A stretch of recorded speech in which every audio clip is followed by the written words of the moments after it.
La Rambla de Figueres ha estat l'escenari de la primera Biciatló sense fronteres. 5 hores d'activitats lúdiques, esportives, pedagògiques i solidàries per les que han passat unes 3.500 persones.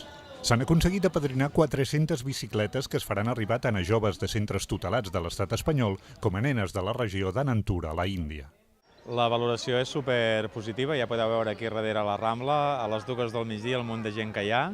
Però sobretot estem molt contents perquè hem pogut mostrar tots aquells usos de la bicicleta que no són a l'esportiu, no és fer els salts amb BMX o trial, sinó aquestes biciliquadores, les bici adaptades per discapacitats. I estem molt contents de la gent que ha vingut i ha sigut una jornada super tranquil·la, amorosa, i la gent hi ha hagut molta interactuació amb el visitant i hem pogut explicar el nostre projecte, o sigui que estem supercontents. Han estat 5 hores d'activitats. Alguns dels millors riders de l'estat han fet piruetes a l'espai BMX. L'espectacular looping bike ha despertat la curiositat dels vianants.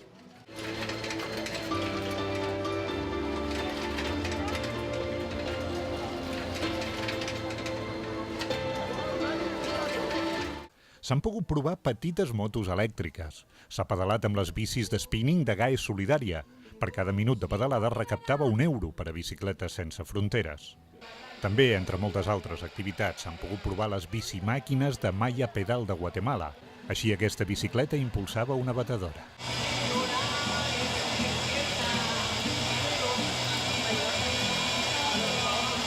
També hi ha hagut un circuit d'educació vial per als nens i s'han pogut provar les bicicletes adaptades a persones minusvàlides.